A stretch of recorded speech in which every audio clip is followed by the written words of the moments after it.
NTR Degree College.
Passive voice. Before the learning of these voices, you can have the few explanation about this voice, that you can have your following of the sentences that can be known correctly by the usage of the following of the sentences correctly in the language. You can better known the usage of the grammar words, where are to be fixed, and how the meaning has to be purposely given to those sentences. So before entering into this grammar, you can see the voice and its explanation towards the voice of the grammar is being given in today's session also. So in the grammar,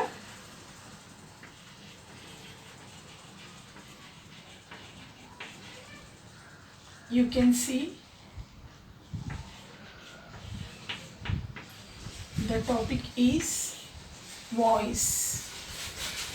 Okay, now we shall see how you are going to have the clear picturization with the examples of these voice that can be read in our language.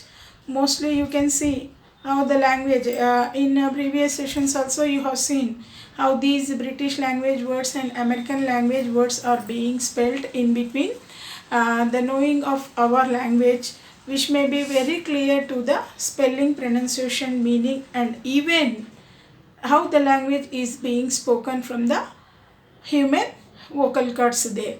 So now when you are coming to this grammar, how this voice is again given, suggested in two different voices of the two kinds of the voices, that is going to be illustrated with the following examples in even knowing of the language changing of the words there. So you can give the better, the explanation of these voice can be given in these having of the essays there. So in the essay we have seen toasted English. Recently we have completed the prose lesson, that is toasted English. In that R.K. Narayan says that in America they have freed the language from the tyranny of the passive voice. If you can remember, you can have the sentence once again. I may say, R.K. Narayan says that in America they have freed the language. So they have freed the language from the tyranny of the passive voice of the words there. So that itself you can see how the voice of the words of the sentences that has been taken to the passive itself. So that is the thing that can be freed from the language, from the tyranny of the passive voice, in which the R.K. Narayan has been given in the lesson of this toasted English. So now read the following sentences. So when I read the following of the sentences, you can have the seeing of this one. Americans prefer toasted English. Americans prefer toasted English. You can see, just see this sentence. Americans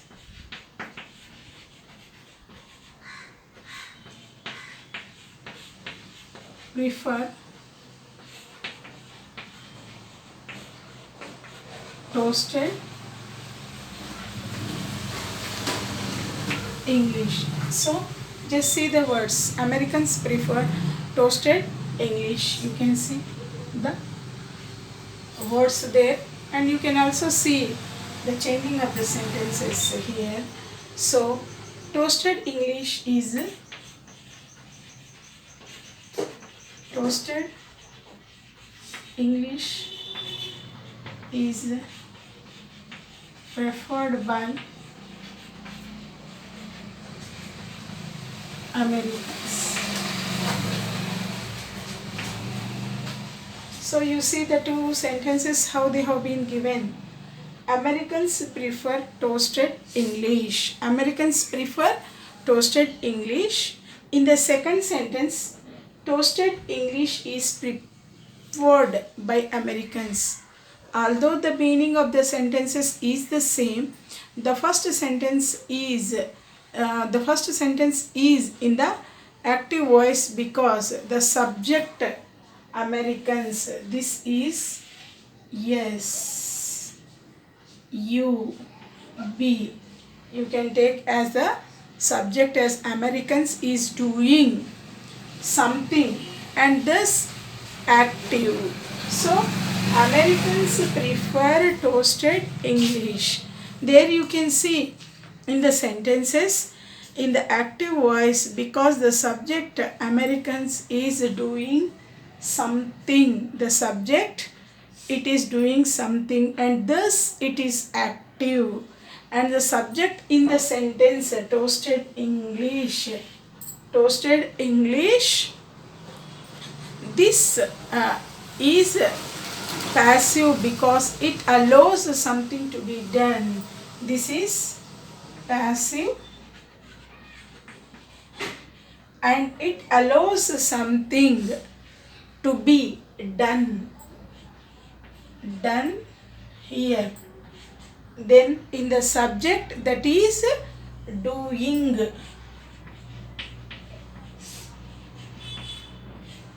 The subject doing, the people. Just you see because it allows something to be done.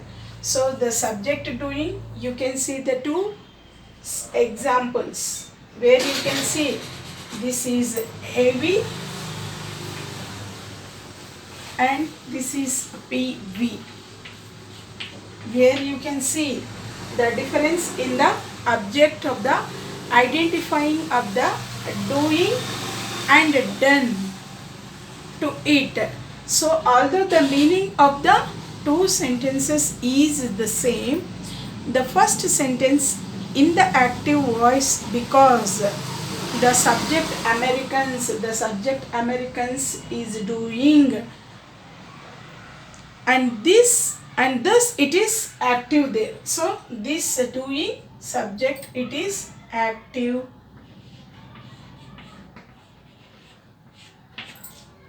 Toasted English is preferred by Americans. So the subject of the second sentence toasted English is passive and it allows something to be done to it. So these are the two sentences which you can have the differentiation of this a active voice and this passive voice. So in English grammar, voice describes the relationship between verb and the subject. So voice describes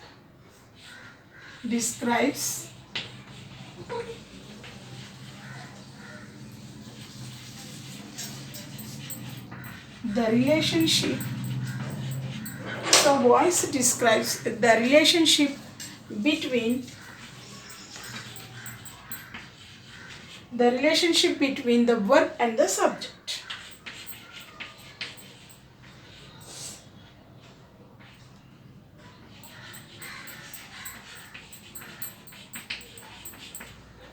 So it makes the relationship between the verb and the subject when the subject doer of the action and the verb is set to be in the active voice. So when the when the subject of the doer is, the verb is set to be in active. So the doer of the person is in active. You can say that is said to be in the active voice. So again you can see in English grammar voice describes. So in English grammar voice describes the relationship between the verb and the subject. So there exhibits a relationship between the subject, this verb and the subject there. So you can see that shows the relationship. And then what is the subject? The subject is the doer of the action. The doer of the action that describes of the verb is said to be in active voice. So now you can understand the word of the active voice, that the subject is the doer of the person and the verb is said to be in the active itself. So this can be known as your active voice.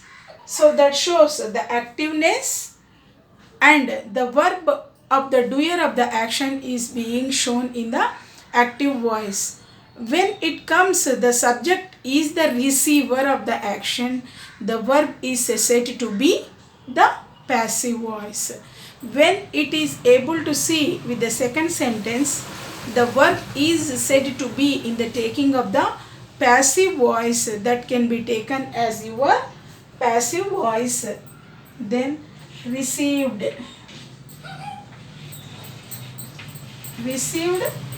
verb, then that can be in the passive voice. Then the subject of the action received, when it is received, then the subject is doing.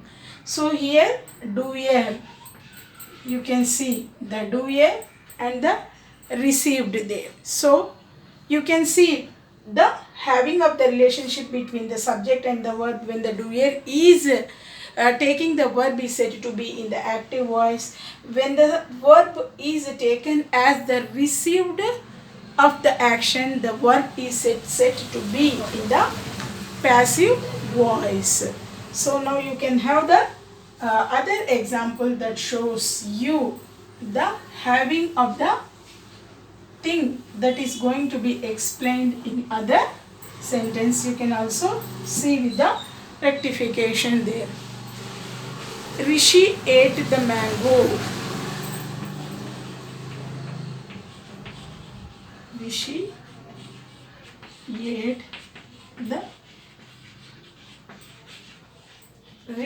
ate the mango.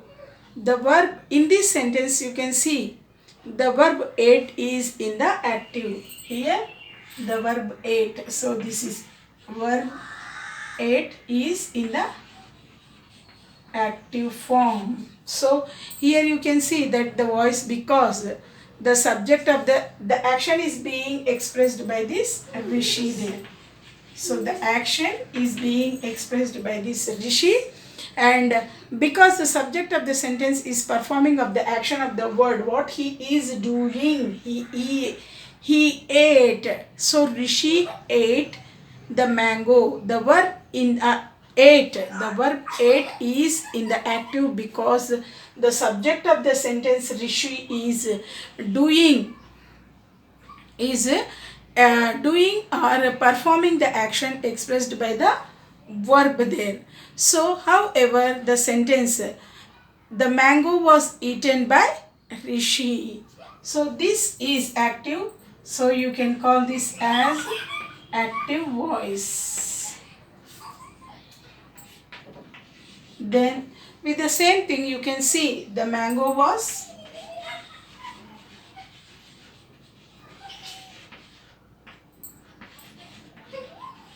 eaten. The mango was eaten by Rishi.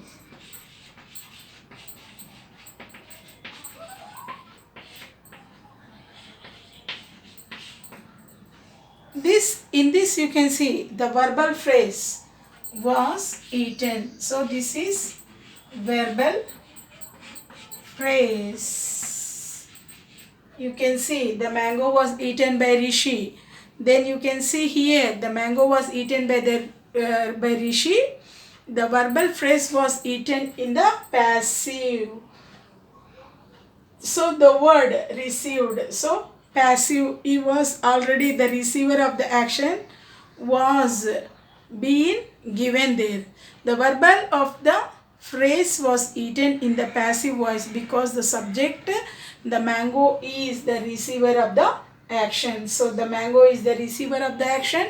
You can see the verbal phrase was eaten, and is the passive voice, the subject is the mango, where you can see that the mango was eaten by Rishi. Rishi ate the mango is active voice there. So in these two sentences also you can see there exists a difference between the two different sentences when we are going to talk with the active voice and passive voice there.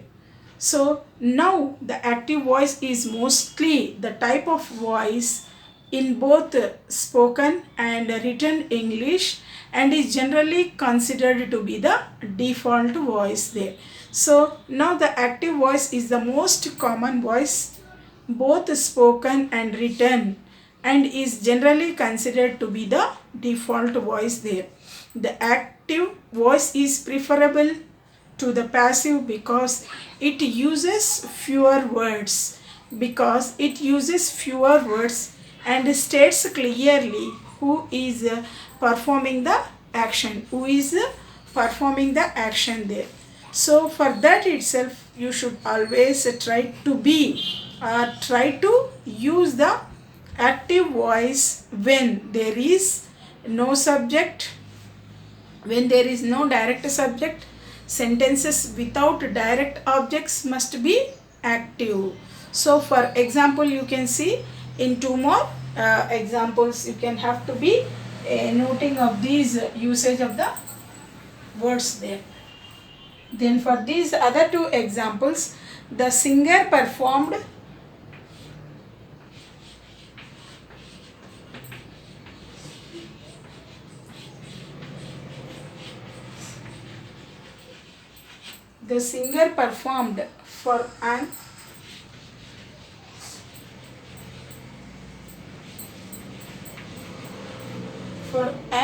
hour. So you can see here. Then what are the direct objects that should have to be active? Then the singer performed the work for an half an hour. We left immediately. We left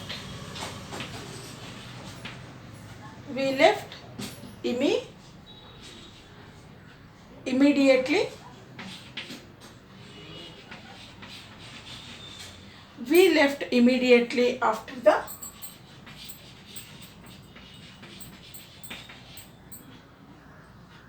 the concert.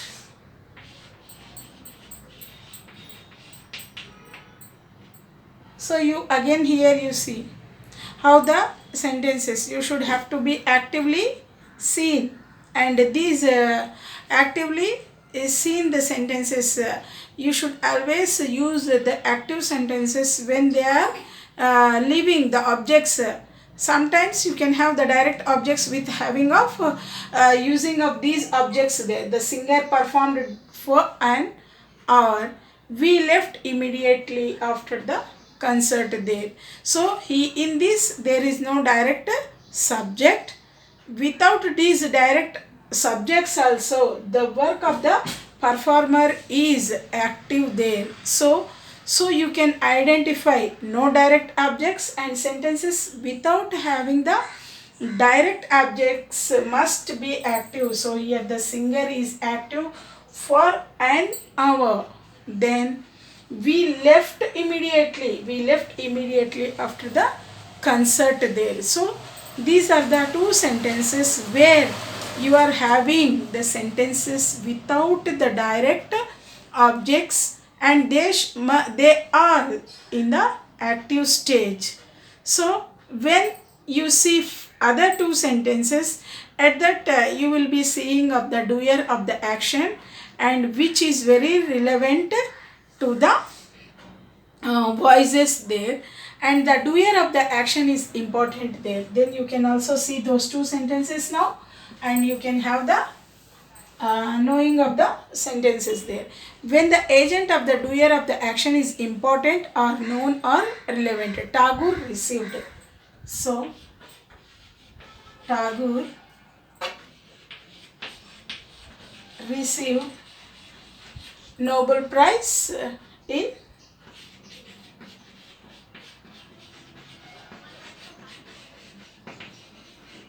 Nobel Prize in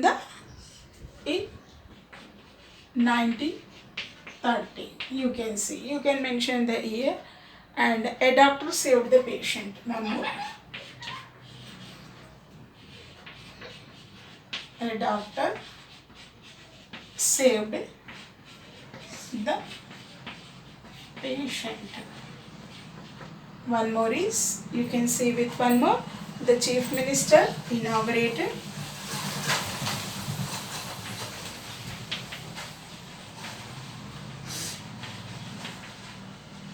the chief minister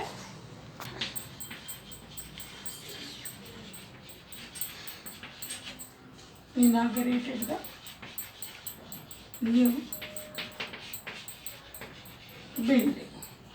So these are the three sentences where you can see the action is important and known with the relevant examples. See here, first one, Tagore received the Nobel Prize in 1930.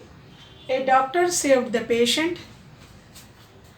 The chief minister inaugurated the new building. For active voice sentences, use the verb instead of the noun form of the words. For instance, you can use announce, or instead of making an announcement, permitted, instead of or granted permission, and so on.